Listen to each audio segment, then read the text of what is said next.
Hello and welcome back to another edition of Maddie's Rap, the show where we rap about things the guys rap about when we're hanging out.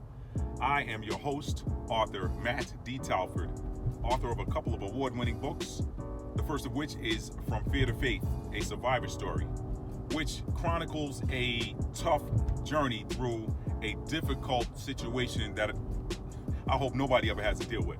But if you should find yourself in any dire situation, reading From Fear to Faith, the Survivor Story will illustrate to you how mindset can help you to overcome the most dire of circumstances. Now, and then, of course, the wildly popular Stuck in an Elevator, which some have said is sounds like, I'm not going to say his name, but a certain Hollywood actor, a brother from the UK that y'all formerly knew as Stringer Bell.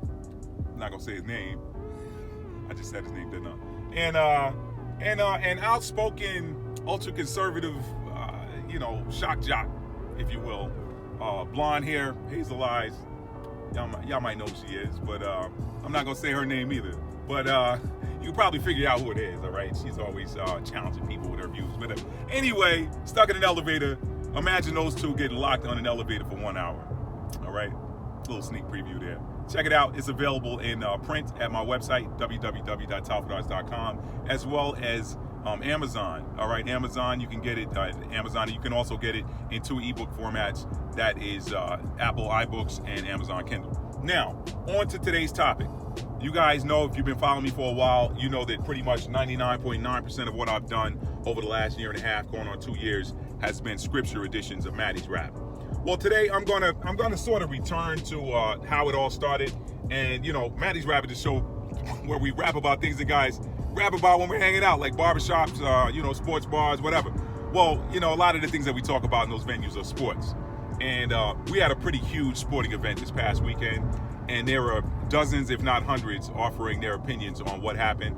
That was the third act of the trilogy of Tyson Fury versus Deontay Wilder. All right, so we know what happened. We know Deontay lost by knockout. All right, but now I'm going to give you perhaps a different perspective on why he lost that fight by knockout. All right, a couple of things. The biggest of which I feel like has to deal with the strategy. Now, listen, that in no way, shape, or form is a slight to Malik Scott.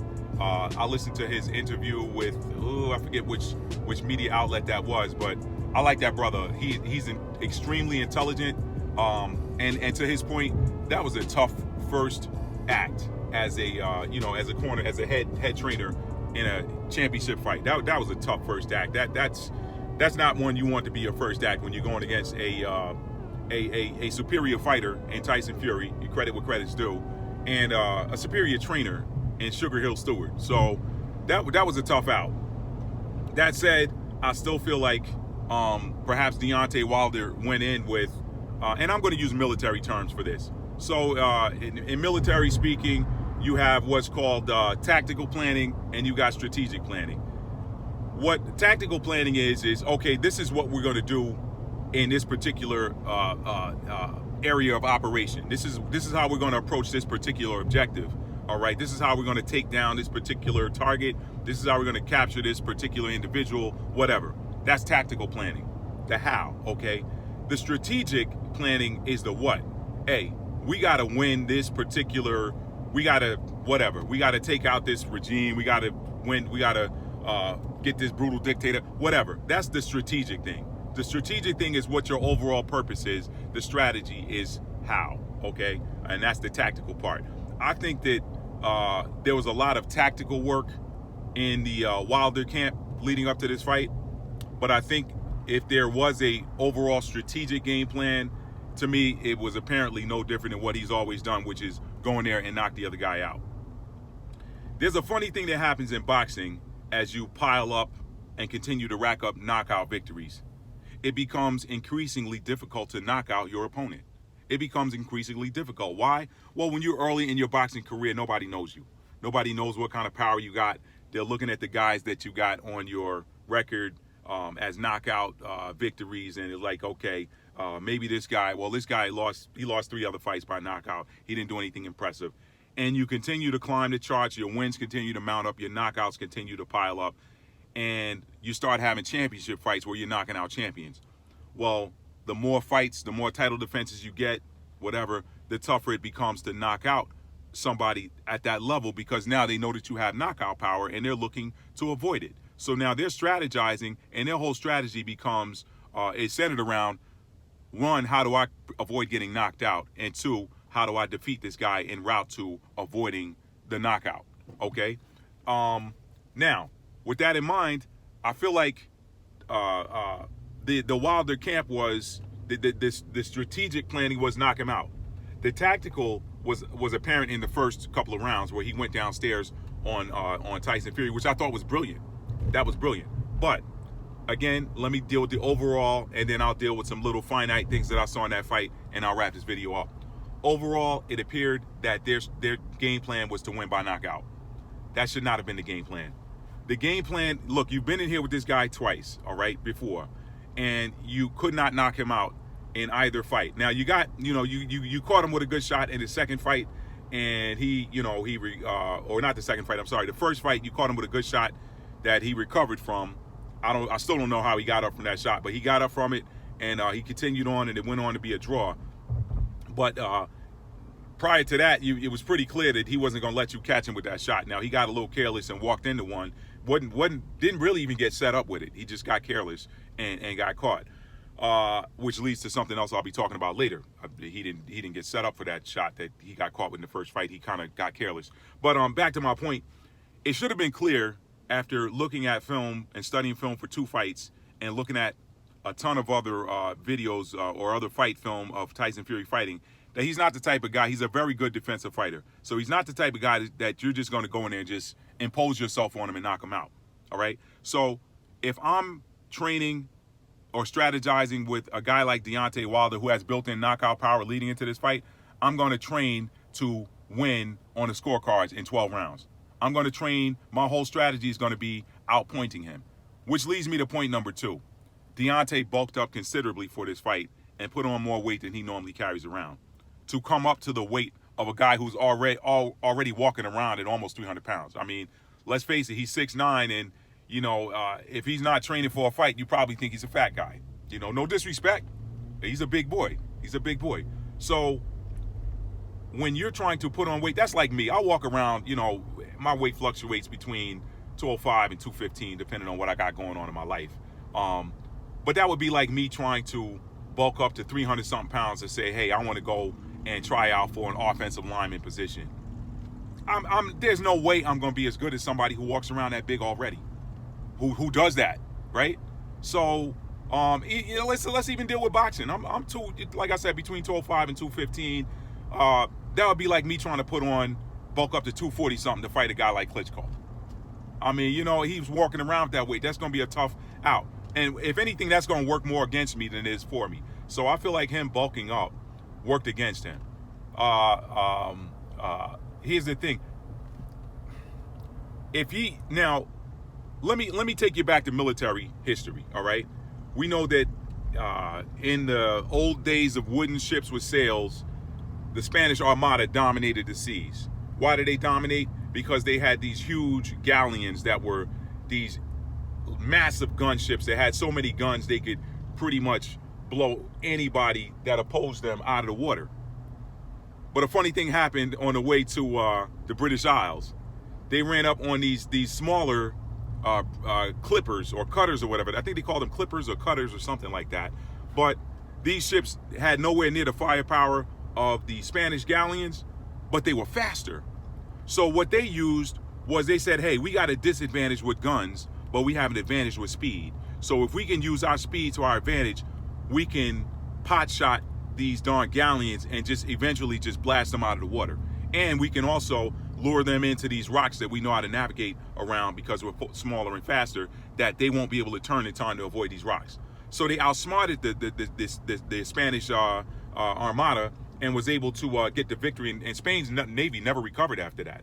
Even to this day, their Navy never recovered.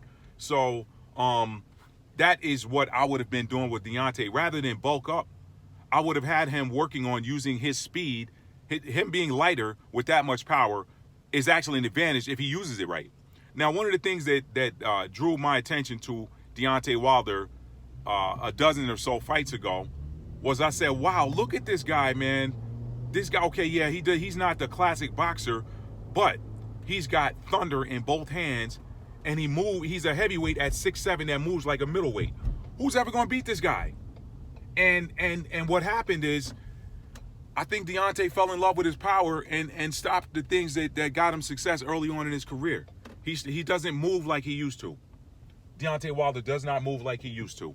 The other thing is, like I said, when you start knocking guys out, not only does it become more difficult to knock guys out because they're looking for you to try to knock them out, but it becomes more difficult to knock them out because you're so in love with your power that you stop setting guys up to knock them out like you did when you were younger, okay, when you were learning how powerful you were.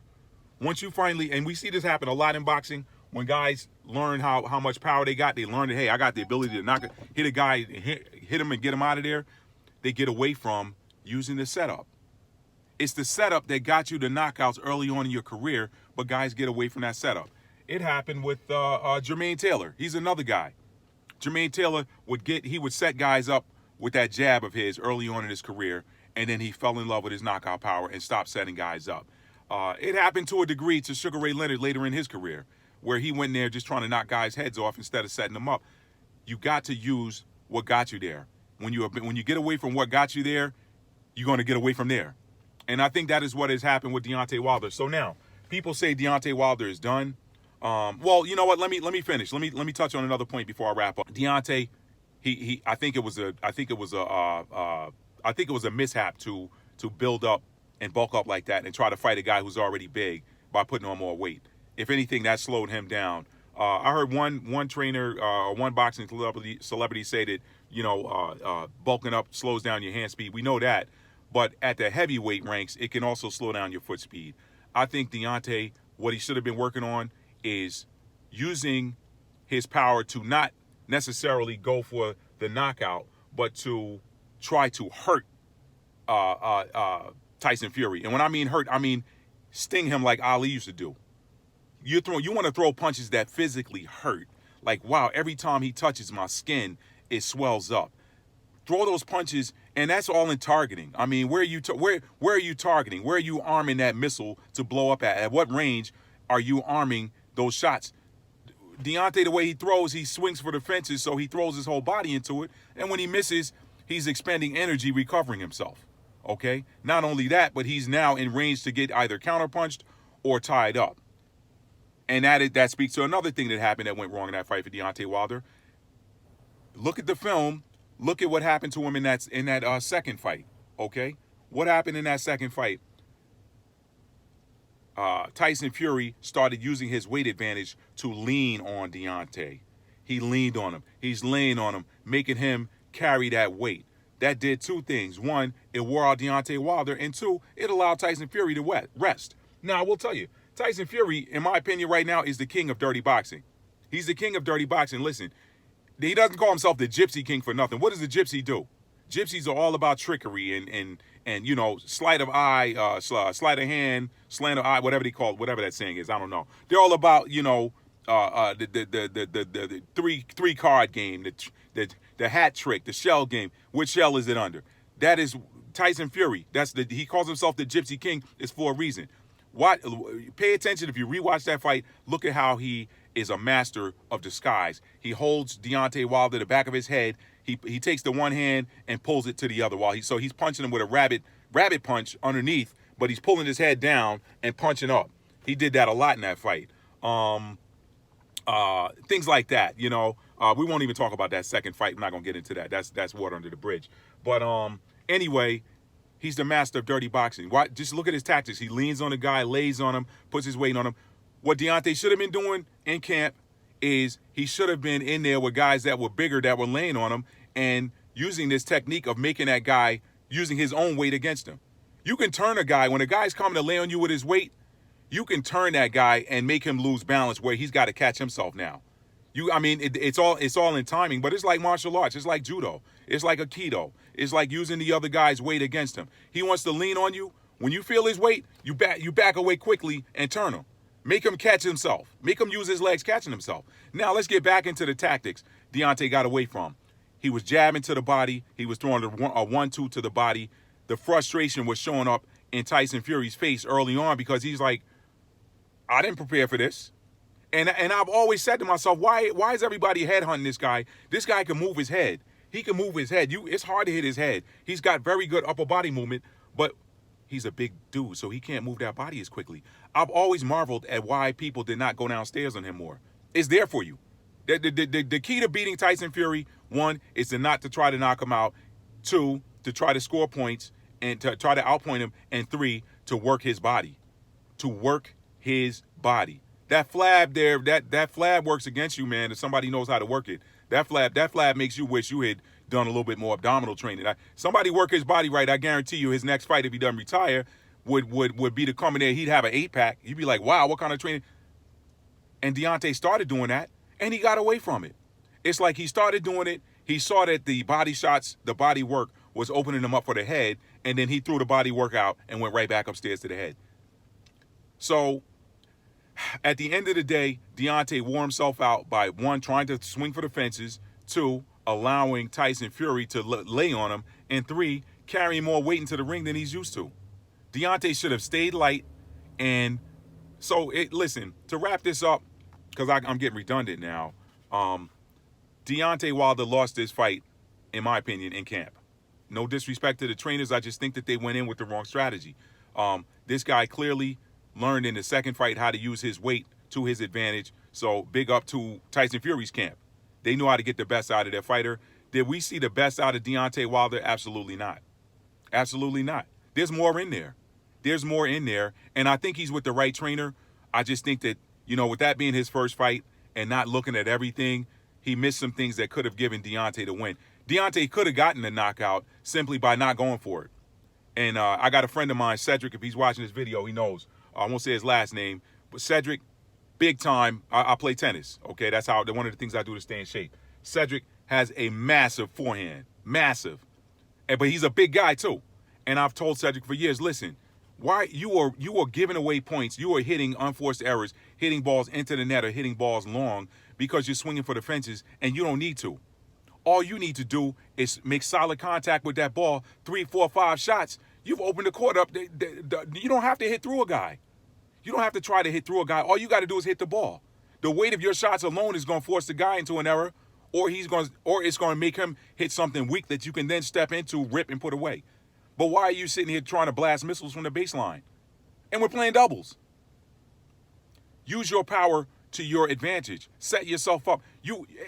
Listen, Deontay Wilder, his punches hurt. You don't have to do anything extra to make them hurt more. All you got to do is touch your opponent. All you got to do is touch your opponent. Boom, pop, pop, get out. Use your superior, use your advantage, which is the fact that you're lighter than these bigger guys. I hear him talking about, the boxing is looking at making, changing the rules for weight classes because of how much heavier Tyson Fury was, whatever. You know what? At that weight class, when you got guys can knock out guys at that weight division. They can knock out guys. So the knockout punch is the equalizer. It equalizes the weight disadvantage. But the other thing that equalizes the weight disadvantage is knowing how to use your foot speed to your advantage. Muhammad Ali was the master of it. How many times did we see Ali in there against guys that were bigger and heavier? But Ali knew how to use his legs to create space, to create distance. That is something that Deontay Wilder did not do enough of. He did it early on where he kept distance and he showed him that full side profile, popping him with that. He popping him with the left, coming in left 1-2. He didn't show Tyson Fury a lot as far as the target goes, but then he eventually migrated back to being square or semi-square, and a square target is way easier to hit than a lateral target or a sideways target. You just got more stuff to look at. So I don't think that Deontay Wilder is done. I just think that Deontay needs to be a little bit more. He needed a better game plan. Like I said, I felt like they worked on tactics. They did not work on overall strategy. My strategy for him would have been to go in there and outpoint Tyson Fury and take his belt in the cards. And I think that once Tyson Fury realized that he was behind in the scorecards, he might have taken a few more chances, and that would have opened him up to get knocked out. But you don't have to try to knock a guy out if you're Deontay Wilder. Stop looking to walk a guy into that right hand. Just touch him. Just touch him. Work on your jab game, brother. Work on your jab game. You got long arms. You can work on snapping that jab, not just throwing it out there. Snap, pop that jab like throw. If you throw that jab like that's the only punch you're gonna throw, you're gonna find out a way to make it hurt. You're gonna find out a way to make it hurt. Ali made guys not. Ali used to sting guys with that jab so much, I'm sure they were begging for a power punch. Find out a way to make it hurt. So that's all for me, y'all. 20 minutes is enough.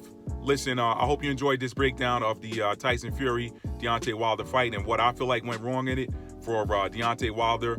I'm still a fan of Deontay Wilder's. I still feel like he could beat everybody else in the heavyweight division, but he is going to have to learn how to use his legs to keep the distance between him and his opponent, and to use that link to get in there and touch the guy without necessarily going for the knockout. If you put your punches together, you're going to end up hitting him with something that catches him and catches you off guard, because you're like, wow, I didn't even throw that to be a knockout punch and he's hurt. Now I can go in there and get on him. And then when you get in there and you got him dazed, if he don't go down from the punch, borrow a page from Sugar Ray Leonard's book. Ray Leonard, I loved it. It was beautiful. When Ray had you hurt and he saw you buckled, he didn't go gangbusters to try to knock your head off. He stalked you. He set you up with a few more punches. He's like, okay, he's dazed now. Now I can hit him with my speed punch, which is my jab. Boom, I'm going to snap that head back a few more times. Then he won't see the big one coming. Or, hey, you know what? I snapped his head back. Now he's retreating. Let me go downstairs and hit him to the body so I get him stationary. These are things that you do.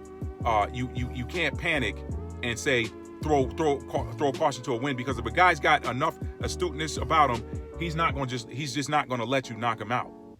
Okay? And you can expend a lot of energy trying to catch him, where when you got him hurt, just finish up the setup and then he's gone. Put that anesthesia in him and then put him on the operating table. That easy. All right, listen, fam, I hope y'all enjoyed this one. I don't do a lot of sports videos. Probably be a long time before I do another one, because it's a lot of stuff going on in the world with the spiritual warfare.